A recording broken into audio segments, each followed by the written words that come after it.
Hello అందరికీ. ఇక్కడ ఏంటి ముడుపులు అందరు జనాలు ఉన్నారు ఏంటి అని అనుకుంటున్నారు కదండి. లేదండి, ఈరోజు అయితే గుబ్బల మంగమ్మ గుడికి వచ్చామండి. ఇక్కడ గుడి మీకు మొత్తం ఎలా ఉంటుందో చూపిస్తానండి. మేమైతే ఇంటి దగ్గర నుంచి స్టార్ట్ అయిపోయామండి. కోళ్ళ గురించి అని ఆగాము. చూడండి, మొత్తం ఫ్యామిలీ మొత్తం ఒక వ్యాన్ పెట్టుకుని ఎంజాయ్ చేసుకుంటూ వెళ్తున్నామండి. ఇలా మీరు ఎప్పుడైనా వెళ్ళారండి? మేమైతే చాలా చాలా ఎంజాయ్ చేసుకుంటూ వెళ్ళాము. మార్నింగ్ మేము 5:30 కల్లా స్టార్ట్ అయిపోయామండి. అసలు 2కే స్టార్ట్ అయిపోవాలి. ఇక్కడ అయితే గోదావరి అండి, రాజమండ్రి గోదావరి. ఇది కొవ్వూరు బ్రిడ్జ్, దాని మీద నుంచే వెళ్ళాలండి. క్లైమేట్ అయితే చాలా కూల్గా ఉందండి మార్నింగ్ కాబట్టి. ఇది అడవండి. మనం గుబ్బల మంగమ్మ గుడికి వెళ్ళాలంటే ఈ అడవి నుంచే వెళ్ళాలి. చూడండి, మొత్తం పచ్చదనం. ఇక్కడ గుబ్బల మంగమ్మ గుడికి వెళ్ళక ముందండి ఇక్కడ ఒక చిన్న టెంపుల్ ఉంటుంది. ఈ అమ్మవారి దగ్గరే ఆగాలంటండి ముందుకంటని. ఈవిడ పేరు ముత్యాలమ్మ తల్లి అంటండి. ఈవిడ దగ్గర కోరుకున్నదల్లా కంపల్సరీ నిలవేరుతుందంట. ఇక్కడ గుబ్బల మంగమ్మ దగ్గర చూడండి ఎంత జనం ఉన్నారో, ఎంత రష్ అయిపోయిందో. మేమైతే అసలు మా వ్యాన్ కొంచెం కూడా కదలలేక ఉండిపోయారండి. చూడండి, మొత్తం జనం ఫుల్గా చాలా రష్గా ఉందండి. మేమైతే ఫస్ట్ టైం వచ్చామండి. అసలు ఎలా ఉంటుంది గుడి అని అంటే మొక్కు ఉన్నదండి, ఆ మొక్కు తీర్దామని వచ్చాము. జనాలు అయితే అండి ఎప్పుడు ఎక్కడ చూడలేదండి ఇంత జనము. ఇసుక అయితే రాలేదంటారు చూడండి, అంత జనం ఉన్నారండి ఇక్కడ.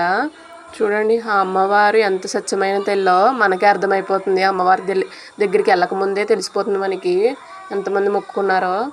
ఆఖరికి అయితే లేటుగా వచ్చినా మాకు మంచి ప్లేస్ అయితే దొరికిందండి. మొత్తం మా ఫ్యామిలీ అండి. మా అక్కగారు అబ్బాయి అండి ఎలా కూర్చున్నాడో చూడండి గుడికి వెళ్ళడానికండి. చూడండి, లైన్ మొత్తం అసలు ఖాళీ అనేది లేదు. ఏదో గంటకునైనా అమ్మవారి దగ్గరికి అయితే మనం వచ్చేసాము. తెల్లికండి ఎక్కువ మేకపోతుల్ని, కోళ్ళని చాలా అయితే వేసుకుంటారండి. ఇవ్వండి ఏ కోరుకున్నా మనం అక్కడ ముడుపు కడతాయండి, కంపల్సరీ నిలబెడుతుందంటండి ఆ కోరిక.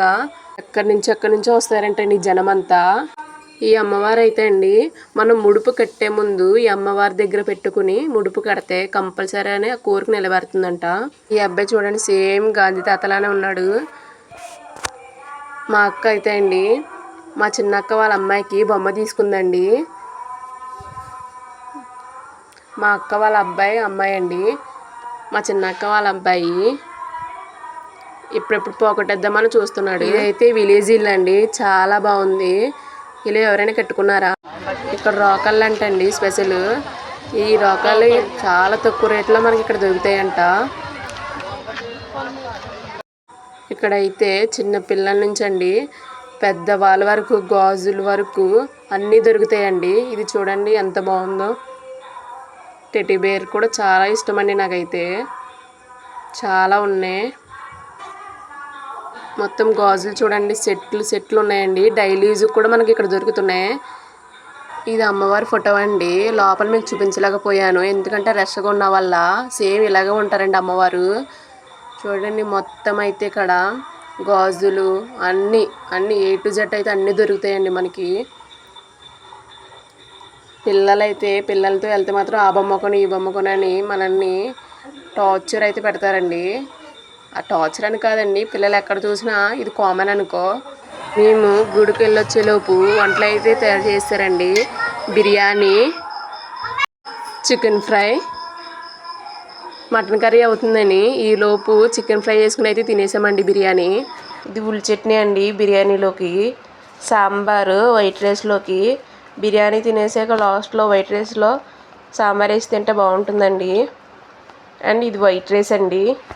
ఇలా మీరు ఎప్పుడైనా ఫ్యామిలీతో కలిసి తిన్నారండి? మేమైతే సంవత్సరానికి 4-5 సార్లైనా ఇలా ప్లాన్ వేసుకుని బయట అయితే టూర్లకు వెళ్ళి ఇలా వండుకుని అయితే మేము తింటామండి. మీకు కూడా నోరు ఊరిపోతుంది కదండి కర్రీని చూసి. చాలా టేస్టీగా అయితే ఉంది. మటన్ కర్రీ అవుతుంది అన్నాను కదండి, ఇంకా అయితే అవ్వలేదు, రెడీ అవుతుందండి మటన్ కర్రీ. మటన్ కర్రీ కూడా అయిపోయిందండి. చూస్తుంటేనే నోరు ఊరిపోతుంది. ఇప్పుడు ఇది కూడా పొట్టు పెడదామండి. మటన్ కర్రీ కూడా ఎక్సలెంట్ ఉందండి, చాలా టేస్టీగా ఉంది. లాస్ట్లో అయితే తిన్నదంతా అరిగిపోవడానికి డ్యాన్స్ అయితే వేస్తున్నామండి. అందరూ డిస్కషన్ పడుతున్నామండి ఏ స్టెప్ వేస్తే బాగుంటుందని. వీడియో కానీ మీకు నచ్చినట్టుంటే లైక్ కొట్టండి, అలాగే సబ్స్క్రైబ్ మాత్రం మర్చిపోకండి.